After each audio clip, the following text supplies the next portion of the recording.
Bien le bonjour la team, j'espère que vous allez bien. Ça fait 2 semaines que je vous emmène sur des backstage, que je vous montre un peu les coulisses de 2 différents tournages que j'ai eu.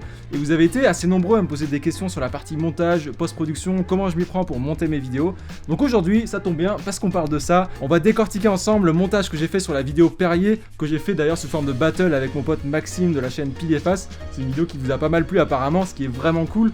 Donc aujourd'hui, on regarde tout ça, on analyse tout ça, je vous raconte tout. Donc on se rejoint tout de suite dans Premiere Pro.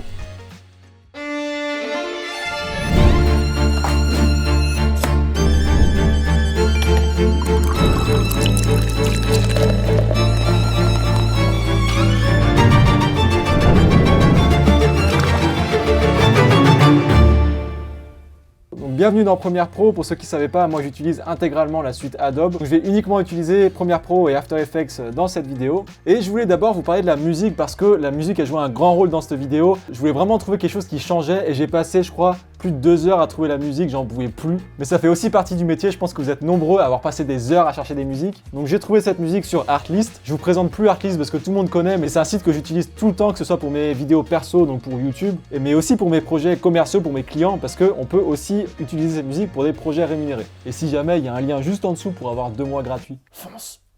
Oula, Covid. Donc voilà, je suis parti sur une musique classique qui change vraiment de l'ordinaire. On n'a pas l'habitude d'entendre du classique sur des vidéos comme ça. Mais j'ai voulu prendre ce parti pris là et je trouve que ça fonctionne vraiment bien. J'étais content d'avoir trouvé cette musique. Donc au niveau de la timeline, j'ai mis la musique sur les 3 pistes ici. Parce que j'ai dû un petit peu la bricoler pour arriver à plus ou moins 20 secondes de vidéo. Donc je les ai mis l'une au-dessus de l'autre en faisant en sorte que le rythme soit exactement le même. C'est hyper important de faire gaffe au rythme. Et j'ai rajouté des fondus pour ne surtout pas entendre de cut entre les pistes. Donc toutes les autres pistes audio, c'est que des effets sonores, des whoosh. Tous les effets sonores, je les ai trouvés sur Artlist, encore une fois. C'est pas forcément un montage hyper complexe. Donc on va commencer par le début de la vidéo, on va aller jusqu'à la fin, sachant qu'il y a beaucoup plus de travail au début de la vidéo en termes de montage que vers la fin. Donc on va y aller plan par plan. Premier plan, il se passe rien du tout, mis à part 2 fondus enchaînés qui marchent bien avec la lumière qui arrive au centre de la bouteille et après qui part. Quand le deuxième plan commence, l'image est quasiment noire et du coup le fondu enchaîné me permet de passer du premier au deuxième plan de façon très fluide. Sur ce deuxième plan, vous pouvez voir ici que j'ai rajouté un zoom numérique. Donc ce que j'ai fait, c'est que j'ai activé les points clés échelle et position que j'ai mis au tout début du rush. Et ensuite, je suis allé un peu plus loin et j'ai zoomé dans le plan. J'ai voulu zoomer précisément sur le logo Perrier. Donc j'ai fait en sorte que l'échelle et la position s'approchent du logo Perrier. C'est au tournage que j'ai fait tout le reste, donc la rotation de la canette de Perrier, la lumière. Là, en post-production, c'est uniquement le zoom numérique. Ça nous amène sur le 3e plan, donc là, un petit peu plus intéressant. On arrive sur une transition que je fais très souvent sur mes vidéos. C'est tout simplement un masking entre le premier et le deuxième plan. Pour que cette transition elle marche bien, il fallait vraiment s'assurer au tournage que le tiroir il commence vraiment à droite hors champ et qu'il vienne remplir tout le cadre. Et donc on va aller au tout début du rush, on va dézoomer un peu, se mettre à 50% à peu près pour avoir de la place. Et on va créer un masque, donc pour ceux qui ne savent pas encore faire, on va dans l'onglet opacité. Et moi je suis allé sur le rectangle parce que le tiroir est vraiment droit, donc le rectangle suffira, c'est vraiment beaucoup plus simple. Mais si c'était quelque chose de beaucoup moins uniforme, là il faudra utiliser l'outil plume et venir détourer l'objet. Donc là je suis parti sur le rectangle et j'ai commencé à créer le rectangle hors champ, donc tout à droite. On clique sur tracer du masque pour créer le premier point clé. Et ensuite pour faire les choses bien, il faut y aller image par image en suivant le tiroir jusqu'à la fin. Et si vous voyez que là c'est en train de masquer la mauvaise partie de l'image, que ça fait l'opposé de ce que vous essayez de faire, vous cliquez sur inverser et normalement c'est résolu. Rien de plus compliqué, le masking ça marche vraiment bien dans plein de situations et c'est assez simple à faire. Ensuite le plan du couteau, encore une fois un zoom numérique et vers la fin du plan j'ai rajouté un effet de mouvement vers le haut et ça me permet de faire la liaison avec le plan juste après où on voit le couteau en l'air. Et donc là entre ce plan et le plan d'après, il n'y a aucune transition on va dire technique que j'ai faite sur les logiciels. Mais je trouve que ça fonctionne bien encore une fois, et ça c'est des transitions que j'aime bien faire de plus en plus. Le couteau dans ce premier plan, il va commencer le mouvement qu'on a sur le deuxième plan. Il n'y a aucune transition technique, mais je trouve que ces transitions marchent bien, et encore une fois avec ça on peut être hyper créatif, on peut avoir plein d'idées différentes. Alors on arrive sur un plan qui m'a pris quand même plus de temps, donc ici il y a plusieurs choses qui se passent. Déjà il y a le couteau qui passe comme vous pouvez voir. Donc ici pendant le tournage j'ai fait passer un couteau sous l'objectif. C'est important pendant le tournage d'avoir vos petites idées de transition aussi.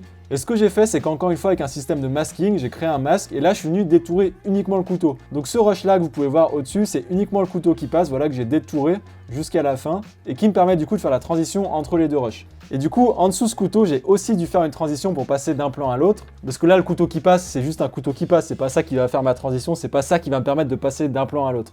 Donc en dessous le couteau, pareil, comme d'habitude, on ajoute un masque. Et là, j'ai suivi le couteau tout le long, image par image. Et du coup, le rush du couteau, je l'ai mis tout en haut sur la timeline pour que ce soit ça qu'on voit en priorité. Et il me permet du coup de cacher le masking d'en dessous. Ensuite, les petits kiwis qui dansent, je me suis marré un peu pour faire ce plan et je vais sûrement vous décevoir un petit peu. Mais en gros, pour ce plan-là, j'ai réussi à faire tourner le kiwi sur lui-même pendant 2 secondes. Donc ça marchait vraiment bien, mais par contre, impossible d'en faire tourner plusieurs à la fois et qu'ils restent vraiment tous les 3 alignés. J'aurais peut-être pu réussir à le faire, mais ça m'aurait pris beaucoup de temps, donc désolé de vous dire, mais c'est du Photoshop le reste. J'ai donc pris une capture d'écran de ce kiwi, je suis venu le détourer sur Photoshop, je l'ai exporté en PNG pour ne pas avoir le fond. Ensuite, je l'ai importé dans Premiere Pro et j'ai rajouté la petite rotation. Et j'ai simplement rajouté un miroir horizontal et sûrement aussi un miroir vertical pour que les kiwis soient un petit peu différents. J'ai ensuite dupliqué le plan pour avoir mon 3e kiwi. Le premier kiwi, ça marche bien parce qu'il tourne vraiment et la lumière, ça reste naturel, mais sur les 2 autres kiwis, la lumière reste au même endroit. Elle tourne avec le kiwi, la lumière. Donc je suis un peu grillé, mais ça passe tellement vite que je doute que quelqu'un ait vu. J'ai reçu aucun commentaire qui me disait qu'il avait vu. Ah vous, tu l'as vu ou pas? Et ensuite, on arrive sur le plan qui m'a pris le plus de temps. Donc on va essayer de décortiquer un peu tout ça. Au tout début, vous avez ces 2 gros kiwis qui sont très présents. Tout ce que c'est le gros plan d'un kiwi que j'ai eu qui tournait un petit peu. J'ai créé un masque autour du kiwi pour l'isoler. Ensuite, je les ai rajoutés à gauche et à droite du plan en rajoutant un flou gaussien. Parce que la mise au point, elle est sur la canette derrière, donc c'est logique, ça semble cohérent que les kiwis soient floutés devant. Et ensuite, avec la position et l'échelle, j'ai fait en sorte que les kiwis s'en aillent du plan en nous faisant rentrer dans la séquence. Ensuite, ce plan, j'ai mis 45 minutes à accrocher la canette et les fruits au plafond avec du gaff, avec des ficelles qui pendaient. Ça partait dans tous les sens, je savais pas si ça allait marcher. Et au final, je suis moyennement content de ce plan parce que sur les fruits, bon ça va, ça passe bien. Mais sur la canette, c'est pas aussi propre que ce que j'avais en tête. Le but sur ce plan-là, c'était d'enlever toutes les ficelles. Ça, je l'ai fait sur After Effects. Donc, clic droit dessus, remplacé par une composition After Effects. Et moi, ce que j'ai fait, et j'avoue que je me suis un peu trop pris la tête parce que je me suis rendu compte après avoir fini la vidéo qu'il y avait un outil fait exprès pour enlever les ficelles. Donc moi, ce que j'ai fait, c'est que j'ai ajouté un masque en cliquant en haut sur l'outil plume. Je suis venu détourer uniquement la partie ficelle. Le fait qu'on ait un fond uni, ça facilite énormément la chose. Donc je suis venu détourer parfaitement les fruits et j'ai essayé de faire ce que je pouvais avec la canette, sachant qu'il y avait du gaff un peu collé dessus, qui allait forcément être visible. Encore une fois, j'aurais dû mieux faire sur cette canette. Et ensuite, image par image, on détourne la ficelle parfaitement pour faire un truc très propre. Une fois que vous avez fait ça et que vous êtes content du résultat, pomme S ou CTRL S sur PC, vous revenez dans Premiere et normalement la modif est déjà faite. C'est la magie d'Adobe ça. Et l'outil que j'ai découvert juste après avoir fini la vidéo, très pratique ça Alex, ça s'appelle Simple Wire Removal. Simple Wire Removal. Vous activez les points clés sur A et B que vous placez de part et d'autre de la ficelle et ensuite il faut y aller image par image encore une fois pour suivre la ficelle.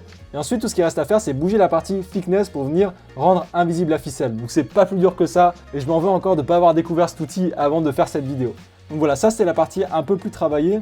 Ensuite sur Premiere Pro, j'ai rajouté une rotation et un zoom. Et voilà, c'est à peu près tout ce que j'ai fait sur ce plan-là. C'est ici que j'ai passé clairement le plus de temps en post-production. Ensuite, le plan d'après, là ce plan-là, il était sur trépied et j'ai rajouté avec des points clés sur la position un effet de haut en bas. Tout ça c'est filmé en 4K pour pouvoir vraiment zoomer dans l'image.